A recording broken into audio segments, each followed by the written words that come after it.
नमस्कार दोस्तों। Lotus boulevard में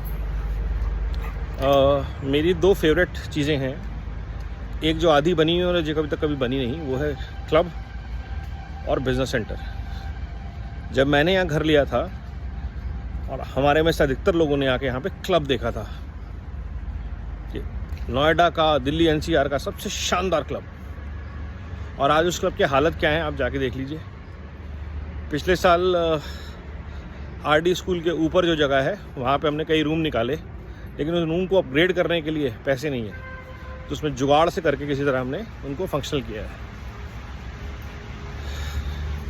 क्लब के हालात क्या हैं कुछ जाके देखिए। स्विमिंग पूल हम अभी तक दूसरा कभी चालू नहीं कर पाए। मशीनों के हालात, फैसिलिटीज़ के हालात, टॉयलेट्स के हालात देखने लायक है। क्यों? क्योंकि रेवेन्यू नहीं है इन चीज़ों को मेंटेन करने के लिए, अपग्रेड करने के लिए, सस्टेन करने के लिए। रेवेन्यू कहाँ से आएगा? क्योंकि क्लब तो बेच दिया बिल्डर ने। तो समझिए, बिल्डर ने जब ये क्लब बनाए थे तो उसका मॉडल क्या था? उसका मॉडल ये था कि क्लब में जितने फैसिलिटीज़ हैं उसको वो ऑपरेटर्स को देगा लीज पर, और उस प्रॉफिट से क्लब को रन करेगा। जैसे उसने, अगर आप अपने ओरिजिनल ब्रोशर देखेंगे, जिम किसी को दिया था, हेल्थ केयर सेंटर मैक्स को दिया था, क्रिकेट एकेडमी रन करने के लिए मदन लाल जी को दी थी। वो सारा पैसा जो ए को आता, उस पैसे से क्लब मेंटेन होता, कैम्प के पैसे से सोसाइटी मेंटेन होती, बिजनेस सेंटर मेंटेन होता। और बिल्डर का कभी भी इरादा इन चीज़ों को बेचने का नहीं था। तो आप देख लीजिए, 2009 से 2013, 14, 15 तक शायद क्लब और बिजनेस सेंटर में कोई चीज़ बेची नहीं गई थी जब तक बिल्डर स्ट्रेस में नहीं था। Which means selling the club और business centre was never part of the plan. They were made to generate revenue for LB, maintenance of LB. इस चीज़ को समझिए।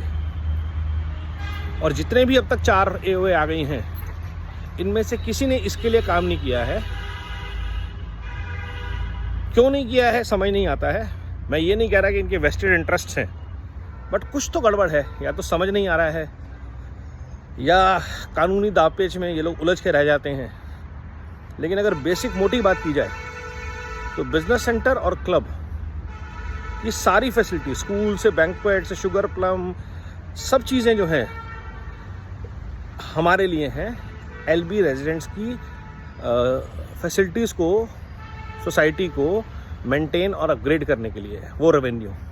और वो रेवेन्यू तब तक जनरेट नहीं हो सकता जब तक एओए के पास पावर ना हो इन फैसिलिटीज़ को लीज पे देने की। They have been sold.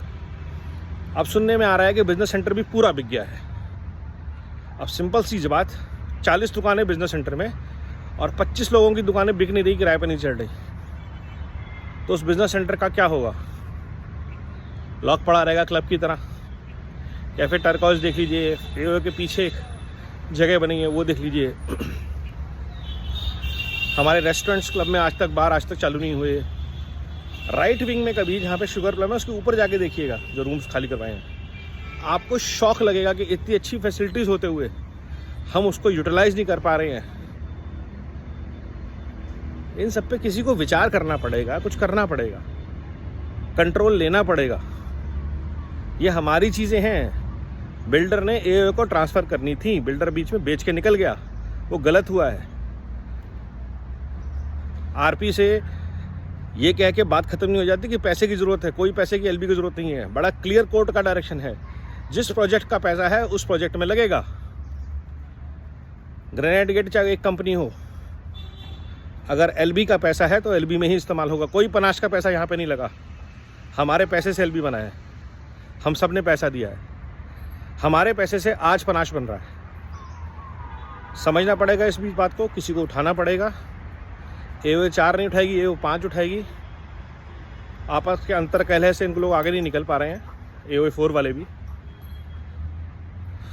लोगों तक ये जागरूकता पहुंचनी बहुत ज़रूरी है, ताकि इस मुद्दे पर एटलीस्ट एलबी की फैमिलीज़ अवेयर रहें, एकजुट रहें। मैं किसी की निंदा नहीं कर रहा हूँ, किसी पे सवाल नहीं उठा रहा हूँ, बट फैक्ट ये है कि काम नहीं हुआ है। धन्यवाद।